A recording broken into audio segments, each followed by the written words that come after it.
Dès le démarrage du projet, les objectifs, bien entendu, Racine, en prenant exemple sur les expériences antérieures, a clairement s'est défini pour objectif de pouvoir transférer à terme les écoles à l'État. Parce que c'est l'État qui est responsable de l'éducation des enfants. Mais comme cela ne se fait pas dès l'ouverture, c'est d'abord d'accompagner ces écoles.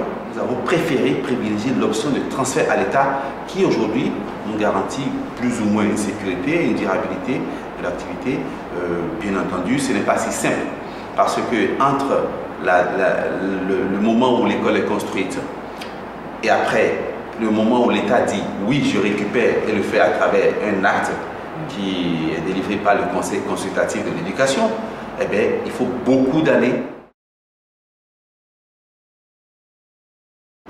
Dans un souci de pérennisation, de ne pas être seul comme acteur dans la mise en œuvre de ce projet, mais d'avoir à nos côtés d'autres acteurs étatiques notamment, dont les actions contribueront véritablement à atteindre les objectifs du projet. Ensemble avec ces acteurs, nous essayons de travailler à transférer ces écoles pour que l'État récupère ces écoles et en assure la pérennité et la durabilité.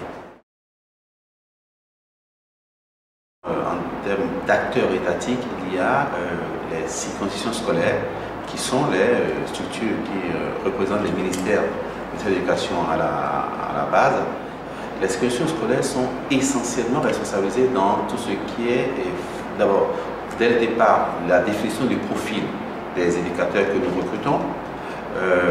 Également, il y a le curricula de formation. Leur rôle, c'est de s'assurer que ces curricula cadrent parfaitement avec le programme national en vigueur. Et ensuite, dans la mise en œuvre, c'est surtout tout ce qui est lié à la formation. L'avantage, c'est qu'une fois que Racine va se retirer, ces acteurs pourront, tout comme ce qu'ils font d'ailleurs dans les autres écoles publiques, pourront immédiatement s'approprier cet aspect du programme qui est essentiel pour la qualité des activités que nous, de l'encadrement, offert à ces enfants. Sur le deuxième plan, il y a les tribunaux. Vous savez que nous sommes dans une zone où beaucoup d'enfants sont nés et les parents ne prennent pas soin de prendre les actes de naissance. Ils se contactent juste la fiche de naissance, pensant malheureusement que c'est déjà l'acte de naissance et c'est bien plus tard qu'on se rend compte que ces enfants n'ont pas l'acte de naissance. Et donc, nous sommes obligés, pour que ces enfants arrivés au CM2 ne soient pas empêchés d'aller à l'examen, nous sommes obligés de travailler avec les tribunaux pour qu'on puisse essayer de rattraper et établir un état civil. Il y a également les acteurs, les collectivités locales.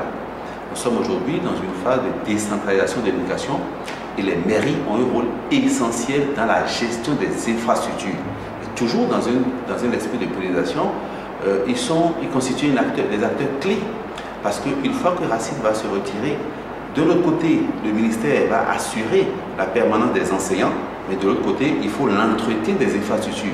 Et ce sera bien évidemment le rôle de la mairie. Donc non seulement la mairie est impliquée fortement dans la mise à disposition de l'espace qui sert à construire, dans l'établissement des papiers, mais également là pour qu'il nous accompagne dans le processus de transfert des écoles au ministère, mais également prendre en charge la question de l'entretien des infrastructures une fois que Racine va se retirer. Il y a également d'autres acteurs comme les parents d'élèves, les associations des parents d'élèves qui sont à la fois des acteurs mais également des bénéficiaires et qui jouent un rôle essentiel dans la mobilisation sociale autour des actions. Dans le fonctionnement,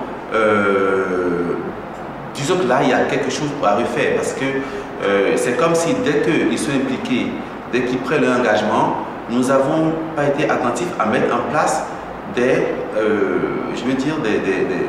cadres de rencontres périodiques pour que chacun fasse aussi bien qu'à un moment donné, Racine s'est senti un peu seul entre le moment où ces acteurs prennent l'engagement jusqu'à la fin.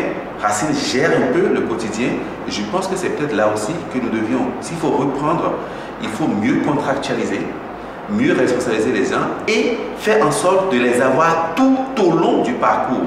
Donc, je crois que ça nous a manqué. De pouvoir les mobiliser régulièrement autour de l'activité. Voilà. Sinon, ils étaient impliqués au début, ils sont là, ils travaillent, mais ils n'ont pas encore complètement, ils ne sont pas complètement appropriés et manifestent leur présence au quotidien comme il se doit.